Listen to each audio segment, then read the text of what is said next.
20세기 초에 유럽 교회는 아주 부흥했습니다. 그래서 유럽 인구의 70%가 기독교인이었다고 합니다. 그런데 20세기 말에 와서 유럽의 기독교 인구가 28%까지 내려갑니다. 그리고 지금은 기독교 인구가 10%도 채 되지가 않습니다. 그 중에 복음주의 교회 기독교 인수는 3%가 되지 않는다고 합니다. 지금 유럽을 보면 많은 교회들이 문을 닫고 성도 수가 적어질 뿐만 아니라 많은 교회들이 또 팔려서 도서관이나 식당이나 그리고清真寺, 모스크로 변하고 있습니다.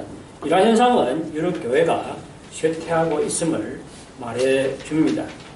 영국 교회도 과거에는 아주 부흥을 했습니다. 그런데 근래에 500개 교회당이 문을 닫았습니다.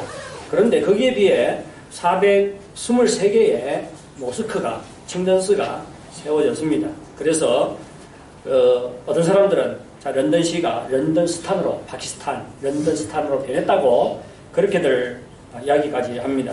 제가 과거에 여러분에게 보여줬던 그 사진인데요. 다시 한번 보여드리도록 하겠습니다.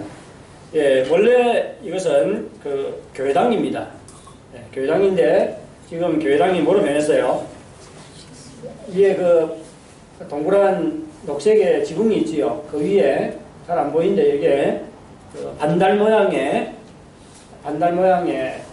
조각물이 또 있습니다. 뭐지요?清真寺지요. 네, 모스크입니다. 네. 여러 가지 많은 교회당이 팔려서清真寺로 변해가고 있고요. 이게 지금 그清真寺예배 장면입니다. 영국의清真寺예배 장면이에요. 지금 이清真寺에 예배드리는 건 아니고 한 100명 정도 들어갈 수 있는清真寺에 사람들이 너무 많이 모여가지고 지금 그 주변 지역을 다 예배 장소로 지금 사용을 하고 있습니다. 청해에 있는 시닝시에 가보면요, 이거보다 더 굉장합니다. 뭐 자동차가 다니는 길까지 다 차지를 해요. 동관스라고. 그런데 교회를 한번 보시기 바랍니다. 이 18세기의 교회당인데 아주 많이 들어갈 수 있는 큰 교회당이에요. 근데 12명 정도가 와서 예배를 드리고 있고요. 또 다 연세 많은 분들밖에 없습니다.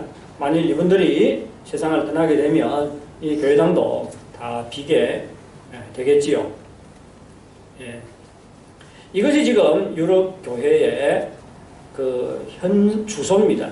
그러면 중국 교회는 어떻습니까?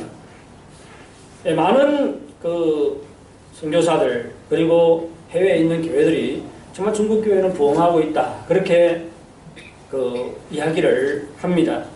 그런데 어떤 목사님이 이런 말씀을 했습니다. 중국 가정교회가 과거에는 아주 부흥을 했는데 지금은 겉으로 보기에는 부흥을 하고 있는데 그래도 많은 문제를 안고 있고 쇠퇴 현상이 서서히 나타나고 있다, 그렇게 말씀을 했습니다. 우리가 중국 가정교회를 보면요, 특히 시골에 있는 가정교회를 보면 많이 사람들이 줄어들고 있지요. 그것은 도시화 현상과 맞물려 있습니다. 과거에 제가 그 동북에 있는 시골 조선족 교회를 많이 가봤는데 얼마나 부흥을 했어요. 근데 지금은 뭐 사람조차 없잖아요.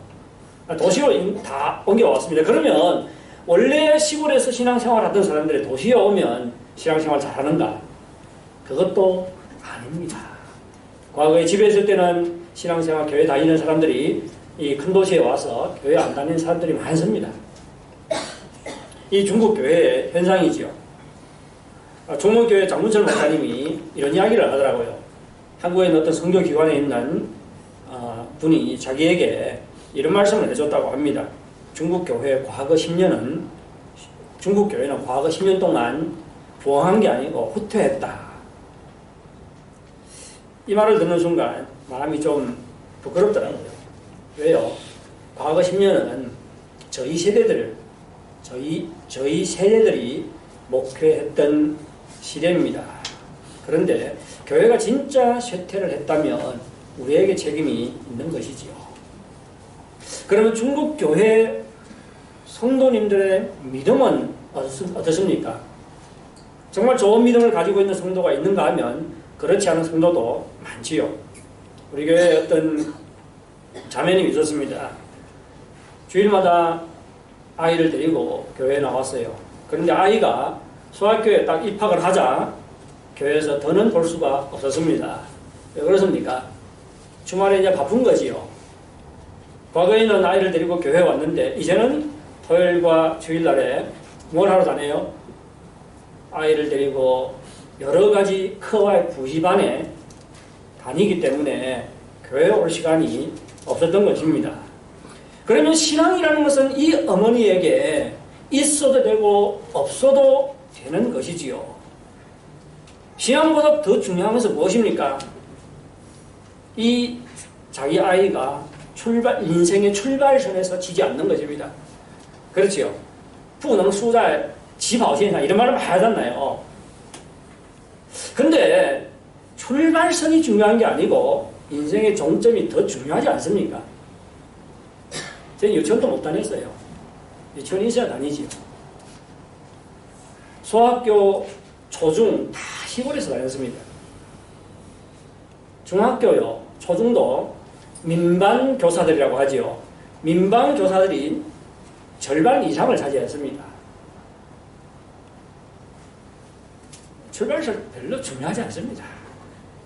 정말 저는 그런 생각을 해요. 아이를 키울 수 있는 그런 정력이 있으면 유치원 안 보내도 좋습니다.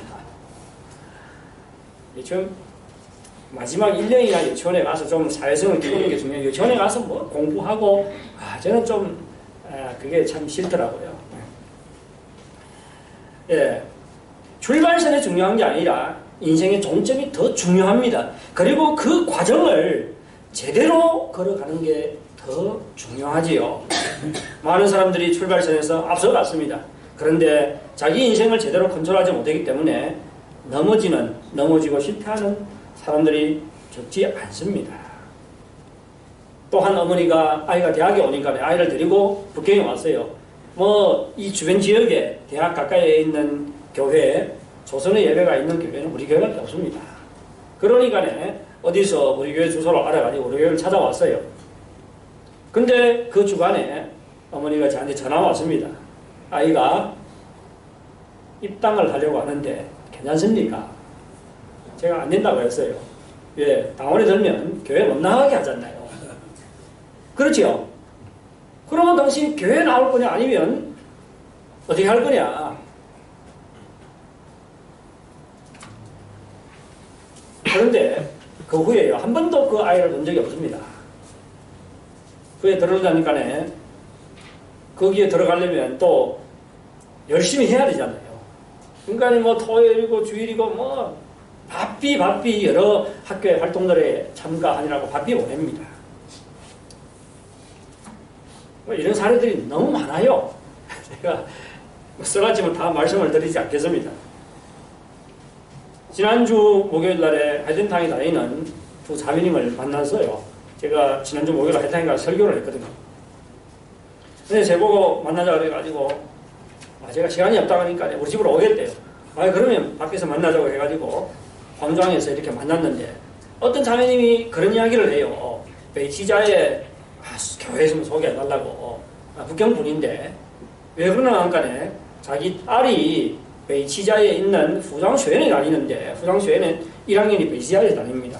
거기 다니는데 그 주변에 교회 좀 소개해달래요. 그러면서 하는 이야기가 뭐냐면 초중 때, 소학교 때까지인가 이렇게 아이를 데리고 교회를 다녔대요.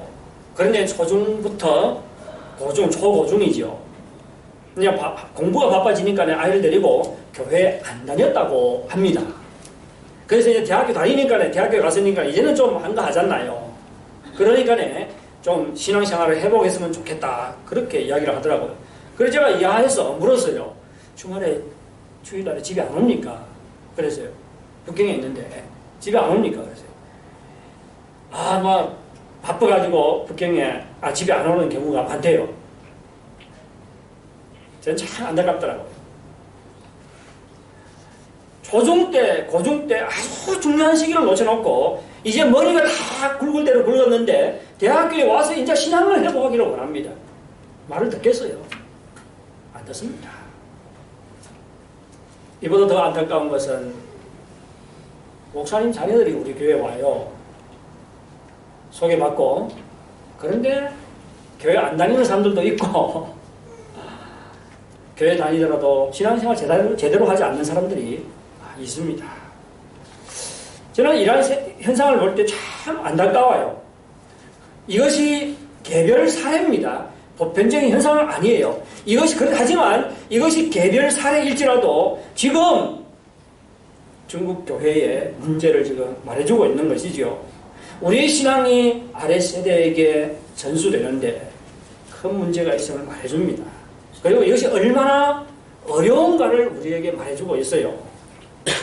하지만 우리가 성경을 보면 우리 신앙을 아래 세대에게 전수하는 것을 하나님은 너무나도 중요하게 생각합니다. 그래서 이스라엘 백성들에게 자주자주 무슨 분부를 하지요? 돌을 세워서 기념비로 세우라고 합니다. 뭐 때문에요? 하나님의 역사하심을 기념하고 또 아래 세대에게 하나님께서 우리 가운데 무슨 일을 행하셨는지를 가르쳐 주라고 지금 기념비를 세우라는 것이죠. 뿐만 아니라 어디에 있든지 집에 있든지 길에 있든지 누워 있든지 일어설 때든지 부지런히 자녀들을 가르치라고 이야기합니다. 자녀들과 무슨 이야기를 나누라는 거지요? 신앙 이야기를 나누라고 성경은 말합니다.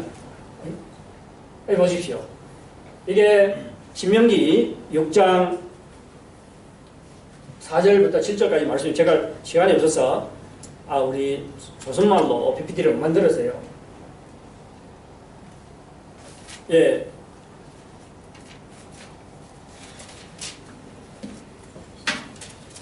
사절 이스라엘아 들으라. 우리 하나님 여호와는 오직 유일한 여호와시니라.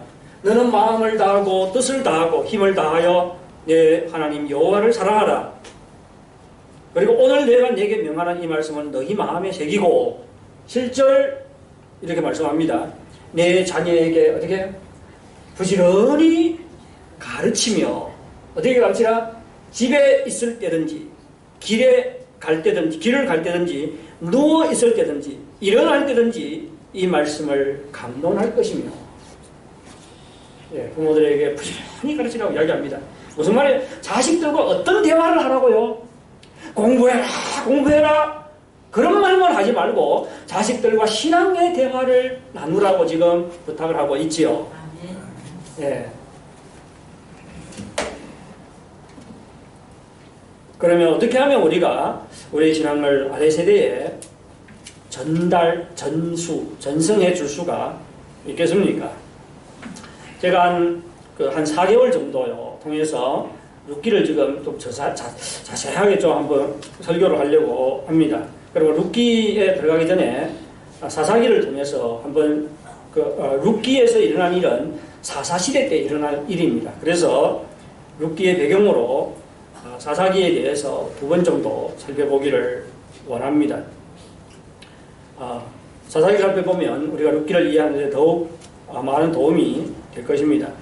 사사시대는 이스라엘 역사 속에서 가장 어두웠던 시대지요.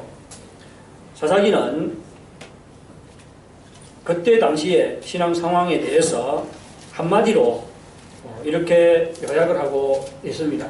사사기 21장 25절을 보면요, 이렇게 말씀합니다. 그때 이스라엘에 왕이 없으므로 사람이 각기 자기의 소견에 옳은 대로 행하였더라. 자기의 소견에 옳은 대로 행하였더라. 정말로는 른이 알시 마음대로 살았다 그런 말이죠. 른이 알시. 자기의 소견에 옳은 대로 행했다는 것은 그들의 삶에 절대적인 기준이 없었다는 것입니다. 하나님의 뜻을 그들의 삶의 기준으로 삼지 않았다는 것입니다. 자기의 소원대로 자기가 원하는 대로 살았다는 것이지요. 그들은 하나님의 뜻을 구하지 않았습니다. 하나님의 뜻에 순종도 하지 않았어요. 오히려 하나님을 떠나서 우상을 섬기고 하나님 보시기에 큰 악을 행했습니다. 하나님께서 그들을 선택하고 구원하신 목적은 그들로 하여금 하나님을 영화롭게 하고 하나님의 나라를 세우는 것인데도 불구하고 하나님께서 그들에게 주신 모든 사명을 팽개쳤습니다. 그리고 세상과 짝하고 하나님의 영광을 오히려 헛되게 하셨죠. 그러면 이스라엘 백성들이 왜 이렇게 변했을까? 우리는 좀 그것을 살펴보기를 바랍니다. 사사기 2장 7절부터 10절요. 제가 과거에 사사기에 대해서 여러 번 설교를 많이 했어요. 오늘 말씀이 과거에 대한 설교가 많이 중첩이 될 것입니다. 2장 7절부터 10절까지 보면 이렇게 기록되어 있습니다. 백성이 그 몇 세대가 있는가 보십시오. 여기에 나오는 세대가요. 백성이 여호수아가 사는 날 동안과 여호수아 뒤에 생존한 장로들 곧 여호와께서 이스라엘을 위하여 행하신 모든 큰 일을 본 자들이 사는 날 동안에 여호와를 섬겼더라. 몇 세대가 나옵니까? 여호수아가 살았을 때, 그리고 여호수아가 죽은 다음에 여호와께서 이스라엘 가운데 행하신 큰 일을 본 장로들이 살았을 때에 두 번째 세대지요. 그들은 어떻게 했다고요? 여호와를 섬겼더라. 그런데 여호수아가 110세에 세상을 떠납니다. 그리고 그 다음 세대, 장로들이 살았을 때 그 다음 세대도 다 죽습니다. 그 다음에 제3세대 비에더수다가 새로운 세대가 일어나지요. 다음 세대가 일어납니다. 그런데 그들은 어떻게 해요? 不知道耶和华也不知道耶和华为以色列人所行的事 그렇게 말합니다. 여호와를 알지 못하며 여호와께서 이스라엘을 위하여 행하신 일도 알지 못하였더라. 이게 무슨 말이지요? 지금 3세대입니다. 그 세대가 길지 않지요. 여호수아가 100살, 110살밖에 못 살았어요. 그러면 첫 세대 여호수아 정복 세대입니다. 그리고 그 다음 세대도 정복 세대지요. 근데 장로들이 살았을 때 그 세대, 두 번째 세대가 다 죽고 난 다음에 세 번째 세대가 오니까 어떻게 됐어요? 여호와를 알지 못하며 여호와께서 행하신 일도 알지 못하였더라. 예, 제 세대요. 우리 집안에서 신앙이 1세대입니다. 그리고 우리 아들 세대가 2세대예요. 우리 아들 세대까지는 신앙이 전수가 되는데 손자 세대에 가서 예수 믿는 사람이 없었더라. 그런 뜻이에요. 비참하지요. 왜 이렇게 된 것입니까? 원인이 무엇일까요? 보십시오. 3세대입니다. 모두 3세대예요. 이 두 세대까지는 여호와를 잘 섬겼어요. 그런데 세 번째 세대에 와서는 여호와를 알지도 못하고 여호와께서 행하신 일도 알지 못하였더라. 어디에 문제가 있는 것입니까? 누구에게 문제가 있는 것이죠? 물론 이들에게 문제가 있지요. 아무리 잘 가르쳐도 믿지 않을 수가 있습니다. 그렇죠? 그런데 오늘 본문은 누구에게 문제가 있다고요? 이 두 번째 세대에게 문제가 있다고 말합니다. 그러면 두 번째 세대는 여호와를 섬겼어요. 예배를 드렸을까요? 예배를 드렸습니다. 기도했을까요? 기도했습니다. 가르쳤을까요? 어떤 설교를 보니까 가르치지 않았다고 이야기합니다. 가르치지 않을 수 없습니다. 가르쳤어요. 예배드리고 기도하고 종교 생활이 있었습니다. 그리고 자녀들에게 신앙을 가르쳤어요. 그런데도 불구하고 신앙이 전수가 되지 않습니다. 그러면 이 다음 세대가 마지막 세 번째 세대가요. 여호와에 대한 지식이 없었을까요? 있었습니다. 이스라엘 역사를 모를까요? 하나님께서 이스라엘 가운데 어떤 일을 행하셨다. 그 일을 듣지 못했을까요? 다 들었습니다. 그런데도 불구하고 오늘 본문은 여호와를 알지 못하며 여호와께서 이스라엘 가운데 행하신 일도 알지 못했다. 그렇게 말하는 이유가 무엇입니까? 무엇이에요? 지식적으로는 알았지만 여호와 하나님을 믿지도 않고 섬기지도 않고 여호와의 능력을 믿지도 않았다. 그런 뜻입니다. 그래서 근데 그 이유가 어디 있다고요? 여기에 있다 그럽니다. 그러면 이 두 번째 세대가 가지고 있는 문제가 무엇입니까? 왜 이렇게 된 것이지요? 그것을 한번 찾아보기를 원합니다. 사사기 2장 좀 지나갈게요. 사사기 1장 1절부터 4절 한번 펼쳐보시기 바랍니다. 이거 보면 되겠네요. 중국 본사 이거 보시면 되고요. 제가 한글로 말씀드리겠습니다. 여호수아가 죽은 후에 이스라엘 자손이 여호와께 여쭈어 이르되 우리 가운데 누가 먼저 올라가서 가나안 족속과 싸우리이까. 여호수아가 죽었어요. 그러면 두 번째 세대가 지금 여호와 하나님께 묻습니다. 누가 먼저 가서 가나안과 싸우겠습니까? 물어요. 좋아요. 출발이 좋아요, 나빠요? 아주 좋지요. 이 묻는다는 것은 여호와 하나님을 왕으로 모시고 있다는 것입니다. 하나님의 뜻을 구해요. 그러니까 여호와 하나님이 유다가 먼저 올라가라고 말합니다. 그러니까 유다가 시몬 지파에게 같이 가서 싸우자고 해요. 그러면 하나님께서 시몬 지파에게 약속한 땅을 위해 싸울 때도 우리도 가서 싸우겠다 그렇게 이야기합니다. 그래서 두 지파가 합해가지고 올라가지요.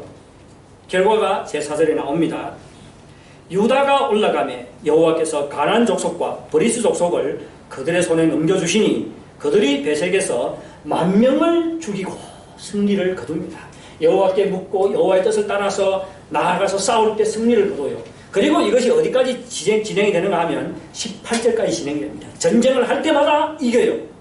전쟁을 할 때마다 이깁니다. 그런데 19절에 와서 미묘한 변화가 일어납니다. 19절 여호와께서 유다와 함께 계셨으므로 그가 산지 주민을 쫓아내었으나 골짜기 주민들은 철병거가 있으므로 쫓아내지 못하였으며. 유다입니다. 산지 주민은 쫓아내서요. 그런데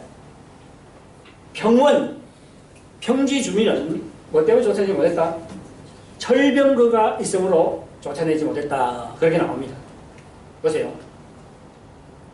적들에게는 철병거가 있습니다. 그러면 이스라엘 백성들은 누가 있어요? 여호와 하나님이 있습니다. 여호와 하나님께서 유다와 함께 하시다가 철병거가 있으니까 놀라서 도망을 가신 모양입니다. 그랬을까요? 그렇지 않겠지요. 하나님께서는 여전히 이스라엘 백성들과 함께 했습니다. 그런데 이스라엘 백성들은 여기 보면 매우 간추 핑명한다 주임이 쫓아내지 못했다 그렇게 이야기합니다. 무슨 말이에요? 쉽게 물리쳤어요. 근데 철병거가 있기 때문에 싸움이 더 치열하겠지요. 싸우다 보니까 잘 안 되거든요. 그러니까 겁을 먹고 중도에 포기한 것입니다. 한번 보십시오. 이때부터 이스라엘 백성들이 다 실패를 해요. 베냐민 매우 간추, 마나시 매우 간추, 이스라엘 매우 간추, 시불론 매우 간추, 야서 매우 간추, 12지파입니다. 나프탈리 매우 간추. 우리 한글 성경에 보면 쫓아내지 못하면 그렇게 기록되어 있어요. 근데 중국어 성경에 보면요. 19절은 매부능 간추로 나와 있고요. 여기는 다 매우 간추로 나와 있습니다. 제가 원문을 찾아보지를 않았어요. 근데 영어 성경을 제가 두 군데 찾아봤는데 영어 성경도 이렇게 한글 성경처럼 보내지 않았어요. 이거는 뭡니까? 매우 간추, 부능 간추 무슨 차이지요? 매우 간추는 무슨 말입니까? 아예 싸우지도 않았습니다. 그렇죠? 싸워보지도 않고 쫓아내지도 않은 것입니다. 근데 앞에는 어땠습니까? 부능간 한번 해봤어요. 싸워봤어요. 근데 쉽지 않거든요. 그러니까 겁을 먹고 전쟁을 포기한 것이지요.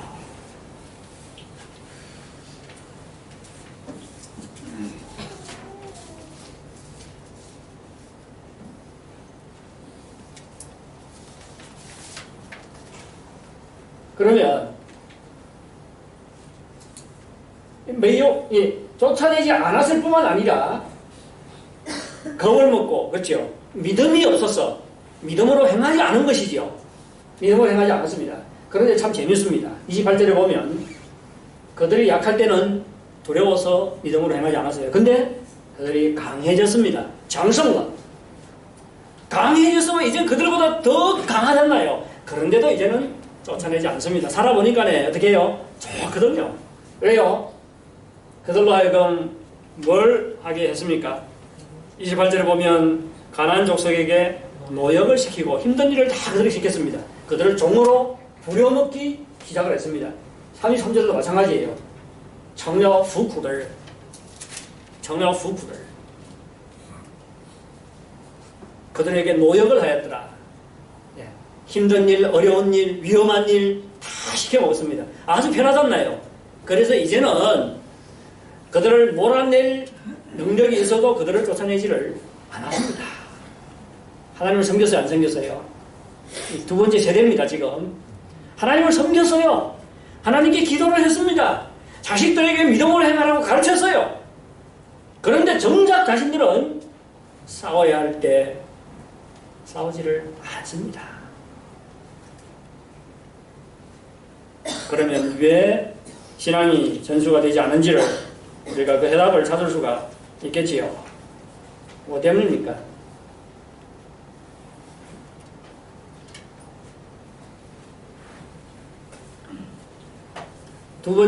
세 번째 세대가 두 번째 세대에게서 보지 못한 것이 있습니다.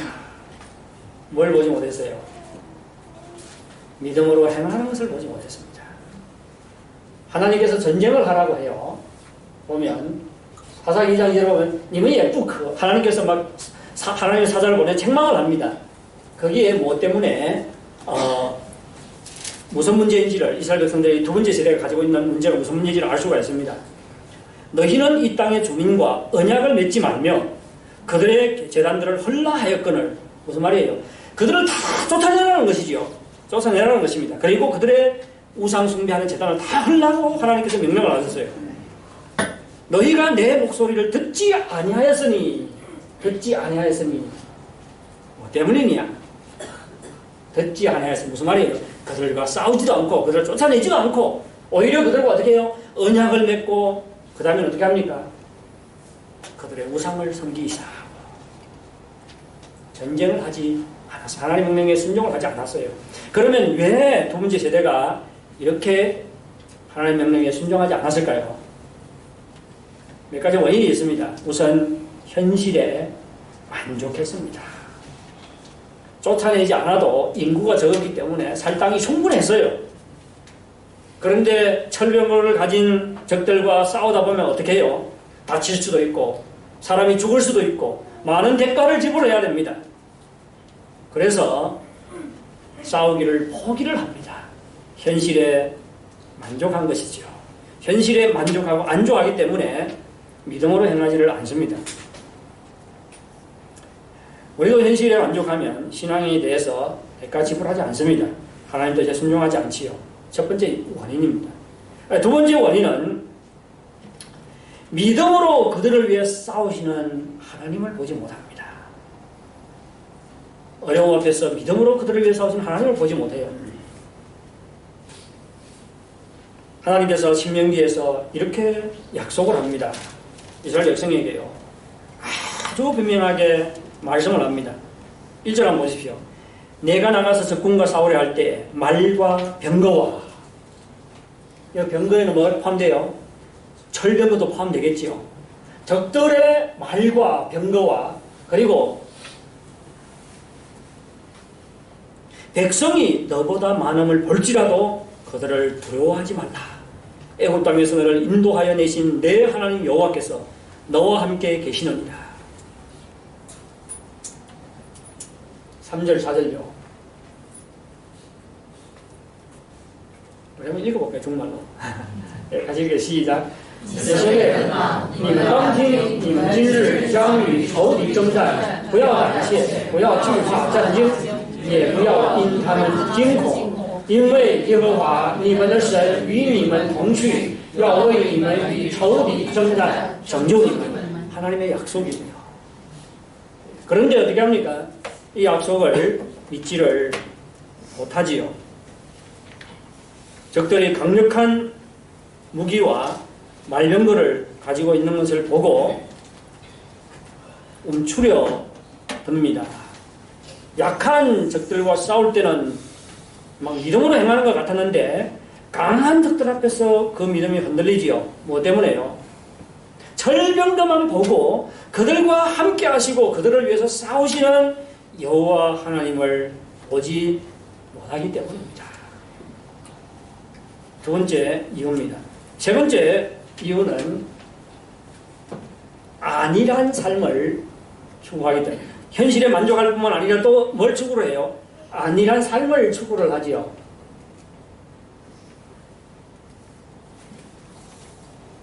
예, 안일한 삶을 추구를 합니다. 그래서 뭘 위해서 안 쫓아냅니까? 그들을 노역으로 부려먹기 시작합니다. 그들이 강성해진 다음에 스스로의 힘으로도 적들을 쫓아낼 수 있을 때는 안일한 삶 때문에 삶을 위해서 그들을 쫓아내지를 않습니다. 그들에게 중요한 것은 눈앞의 이익이지요. 눈앞의 이익. 그들을 두면 우리가 편하게 살 수 있어. 눈앞의 이익을 하나님께 순종하는 것보다 더 중요하게 생각했습니다. 그리고 안일한 삶을 바른 신앙생활보다 더 중요하게 생각을 했습니다. 바른 신앙생활을 위해서 몸부림치는 것이 아니라 안일한 삶을 추구하기 위해서 노력을 기울인 것이지요. 이스라엘 백성이 믿음으로 행하면 하나님께서 그들과 함께 하시고 그들을 위해서 싸우십니다.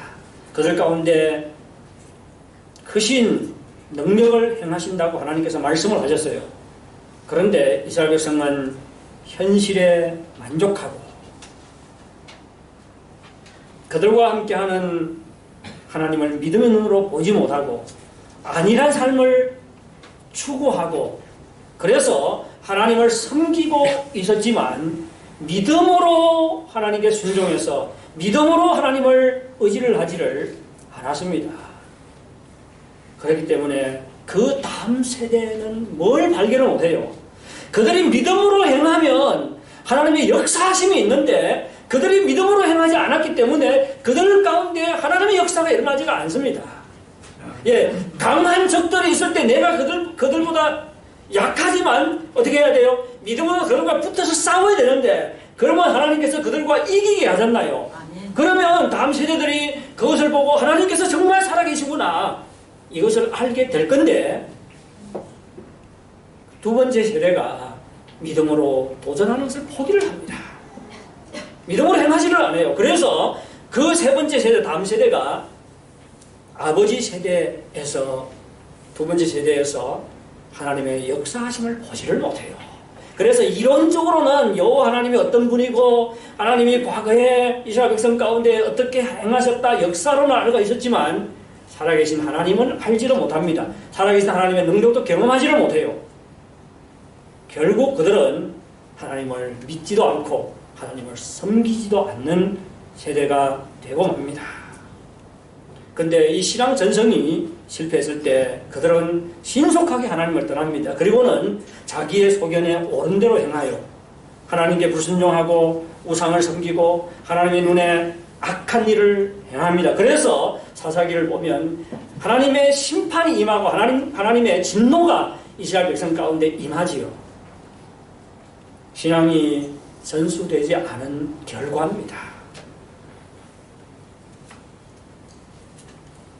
사사기에 나오는 이스라엘 백성은 우리의 반면 교재입니다. 그러면 이스라엘 백성의 신앙 전수의 실패를 통해서 우리가 깨달을 수 있는 것은 무엇이지요? 다른 말로 표현하면 정말 신앙 전수를 위해서 우리는 어떻게 해야 할까요? 우선 신앙 전수가 실패할 때 그 결과가 얼마나 엄중한가를 깨달아야 됩니다. 근데 부모 세대가요, 신앙은 선택사항이에요. 자신은 믿지만 자식은 믿어도 되고 안 믿어도 된다는 그런 생각을 가지고 있어요. 그래서 조급함이 없습니다. 조급함이 없어요. 왜 그렇습니까? 먹고 사는 것이 문제가 없으니까 별로 신앙에 대해서 신경을 쓰지 않는 것입니다. 우리가 예수 믿어도 별 차이가 없는 것 같잖아요. 그렇지 않습니까? 예수 믿지 않아도 잘 살아가잖아요. 그런데 신앙의 전수가 안 될 때요, 그 결과가 아주 심각해집니다. 사람들은 다 자기의 소견에 옳은 대로 행합니다. 이 세상이 그런 세상이잖아요. 이 세상의 기준은 무엇이죠? 법에 거슬리지 않으면요, 다 자기 소견에 옳은 대로 행합니다. 그러지 않습니까? 그렇기 때문에 그 결과가 윤리 도덕이 내리막길을 걷고 있고 가정이 파괴되고 사회 문제, 심리 문제가 끝없이 나타나고 사람들은 점점 더 스스해지고冷漠해지고 탐욕스럽게 변하고 우리 세대요, 다음 세대 신앙이 전수되지 않으면 그들도 똑같이 세상을 줬습니다. 세상 가치관을 받아들이게 되고 자기의 소견에 옳은 대로 행하는 사람들이 될 것입니다. 동성애를 한번 보십시오. 참 전형적인데 동성애를 반대하면 사람들이 어떻게 이야기를 해요? 너무 샤아하다 이야기합니다. 그렇지요? 저렇게 소위 좁은가? 그리고 동성애자들 어떻게 해요? 지수한다 그러지요? 지수한다고 합니다. 그런데 동성애가 만약에 합법화될 때 그 결과가 어떻게 될지 아십니까? 학교에서요 이런 것을 가르친다고 합니다. 가정은 남녀만 가정을 이루는 게 아니야. 남자와 남자도 가족을 이룰 수 있고 여자와 여자도 가족을 이룰 수 있어요. 이런 것을 교육을 합니다. 동성애가 합법화되면 이것이 학교 교육까지 다 들어가요. 여러분 한번 생각해 보십시오. 여러분의 후대들이 학교에서 이런 것을 배운다고 할 때 끔찍하지요. 그런데 만일 신앙이 전수가 되지 않으면요 결국은 자기의 소견에 옳은 대로 행하는 세상이 되고 맙니다. 동성애 합법화되는 나라요 점점 더 많아지고 있잖아요. 지금이야 중국에서 동성애 합법화되지 않아가지고 동성애에 대해서 막 말할 수 있잖아요. 교회에서도. 미국 같은 데서 동성애에 대해서 이야기했다가 법에 잡혀갑니다. 그런 신앙이 되었어요. 우리는 정말로 신앙 전수가 되지 않을 때 초래되는 그 결과가 얼마나 엄중한가를 우리는 깨달아야 됩니다. 그래서 우리에게 정말 조급한 마음이 좀 있어야 돼요. 조급한 마음이 있어야 됩니다. 그래서 정말 깨어서 기도하고 하나님의 말씀을 우리 삶의 절대 기준으로 삼고 살아가야 합니다. 아멘. 두 번째, 부지런히 가르치고 또 순종을 해야 되겠지요. 우리가 순종할 뿐만 아니라 정말 주의 말씀을 부지런히 가르쳐야 됩니다. 자식들을 가르치는 걸요, 이게 교회만 맡기면 안 돼요. 예, 성경에 보면 다 부모들에게 이야기합니다. 그런데 부모들 보면 자식들과 무슨 이야기를 많이 해요? 공부 이야기는 끝없이 하지요. 그렇지요? 공부 이야기는 끝없이 하는데 신앙 이야기는 별로 안 합니다. 여러분, 부지런히 가르치라고 이야기합니다. 집에 있을 때든지, 길에 있을 때든지, 누워 있을 때든지, 일어나 있을 때든지 자식들과 어떤 대화를 하라고요? 신앙의 대화를 하라고 가르칩니다. 아멘. 저도 그렇게 못하고 있어요. 해야 되겠지요. 예, 해야 되겠습니다. 그리고 마지막으로 믿음으로 도전하는 모습을 보여줘야 됩니다. 아멘. 우리가 믿음으로 도전할 때 하나님께서 우리 가운데 행하십니다. 우리 가운데 능력으로 행하세요. 그때 우리의 다음 세대도 우리 삶 속에서 하나님의 역사하심을 보고 경험하게 됩니다. 이때 그들이 하나님을 참으로 알게 되고 하나님의 역사하심을 알게 됩니다. 아멘. 제 둘째 아들이 고3이에요. 고3에 가서 9월달 시험 치고 위에 치고 또 10월달 위에 치고 11월달 와서 또 이렇게 기준고사를 쳤어요. 근데 시험 칠 때마다 성적을 공개를 하지 않습니다. 샤오츠에라면 성적을 딱 공개를 해요. 야, 오늘 내가 얼마 맞았다고. 성적 잘 나오면 공개하고 성적 안 나오면 절대 공개를 하지 않습니다. 뭐라도 이야기를 안 해요. 그래서 묻다가 이제 안 묻지요. 이미 죽이 된 거 물어서 뭐 하겠습니까? 그래서 안 묻습니다. 근데 그 명次를 보니까네, 등수를 보니까네, 점점 이렇게 내려가요. 다른 애들은 다 막 진보하는데 우리 애가 이렇게 내려갑니다. 그러면 시험만 딱 치고 나면 이제 그래도 끝까지는 안 묻지만 제가 집사람이 잘 쳤냐 물어보잖아요. 그리고는 또 뭐 점수를 이야기 안 하면 잘못 친 거 알고 공부는 이렇게 해야 되고 저렇게 해야 되고 아빠 공부 잘했잖아. 아빠 말 들어. 아빠는 무슨인데 막 이런 이야기를 해요. 그러면 우리 아들 딱 있다가 그냥 화장실 가고 싶은데 니 맨날 써먹으면 그래서 신문한다고 그렇게 생각을 합니다. 근데 가만보니까 우리 아들도 참 노력을 해요. 아주 노력을 합니다. 근데 노력해도 안 되는 게 있잖아요. 그렇지 않습니까? 부모들은 참 착각 가운데 있는데 노력하면 다 될 거라고 생각을 해요. 저도 과거에는 그렇게 생각을 했어요. 근데 노력해도 안 되는 게 있습니다.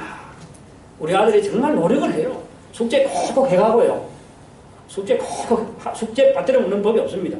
숙제 콕콕 해갑니다. 근데 노력해도 안 되는 부분이 있더라고요. 어떻게 하겠어요? 거기에 대고 노력해라 아무 쓸데가 없습니다. 그런데 왜 등수가 내려가냐? 제가 하이덴시 전체 타이밍을 보니까는 입학 때하고 똑같아요. 무슨 말이에요? 학교 타이밍은 내려가는데 전체 하이덴시 타이밍은 안 내려갔어요. 무슨 말이죠? 고3에 올라가서 다른 학생들은 다 진보하는데 우리 아들은 노력을 했음에도 불구하고 제자리 걸음을 하고 있는 거죠. 그러니까 다른 사람은 진보해서 등수가 올라가는데 우리 아들은 내려가는 것입니다. 이런 문제 부딪히면 부모들은 자주 어떻게 합니까? 마음이 초조해지고 불안해지고 그래서 자식들에게 화를 내고 책망하고 막 그러잖아요. 그래서 자식의 자존심까지 팍 깎아내리고 이런 경향이 저희들에게도 있었습니다. 근데 며칠 전에 우리 아이를 위해서 기도하다가 갑자기 하나님께서 그런 말씀을 저에게 주시더라고요. 성적에 그렇게 신경 쓰는가? 성적보다 더 중요한 것이 그 아이의 신앙이야. 아멘. 아멘. 성적보다 더 중요한 것이 그 아이의 신앙이야. 제가 이것을 깨달을 때요. 오히려 우리 둘째 아들의 성적이 올라가지 않는 것 때문에 하나님께 감사를 했습니다. 왜요? 이것이 기회잖아요. 하나님을 의지하지 않아도 모든 것이 잘 되면요. 하나님을 의지하지 않습니다.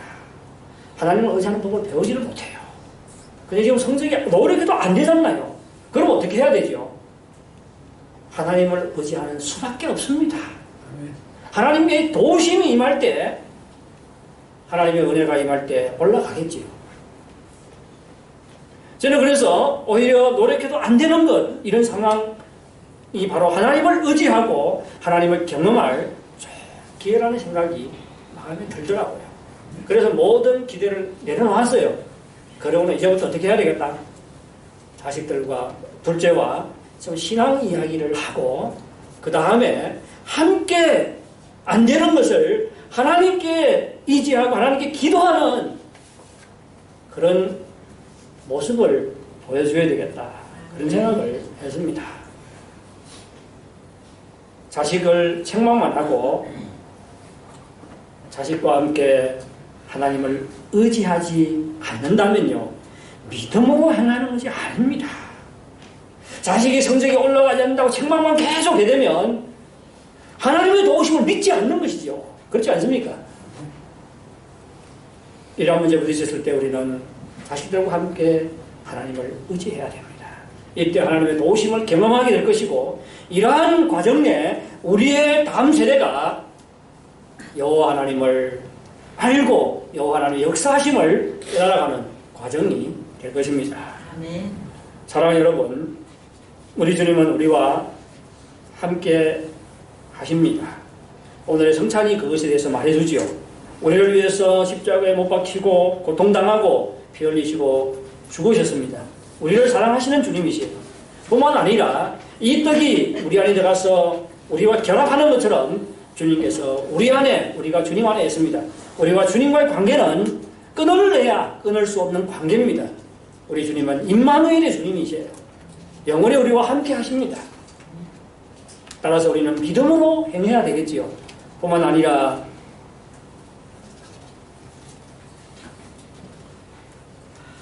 장차 우리는 천국의 잔치에 참여하게 될 것입니다.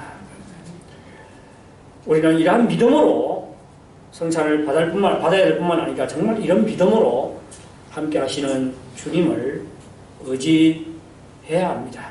정말 우리가 어려움 앞에서 믿음으로 도전하고 행할 때 우리의 다음 세대들이 우리의 삶을 통해서 하나님을 알고 섬길 수 있을 것입니다.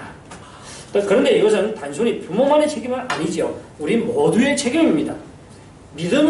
우리가 함께 정말 이 믿음의 공동체, 중환종교회를 믿음의 공동체로 만들어 가야 됩니다. 그래야 우리의 자녀들이 이 교회를 통해서도 살아계신 하나님의 역사하심을 경험함으로 하나님을 깊이 알게 되고 하나님을 의지하는 세대들이 될 것입니다. 정말 우리의 믿음을 다음 세대에게 전해주는데 성공하는 우리 모두가 되기를 바랍니다. 네, 우리 다 같이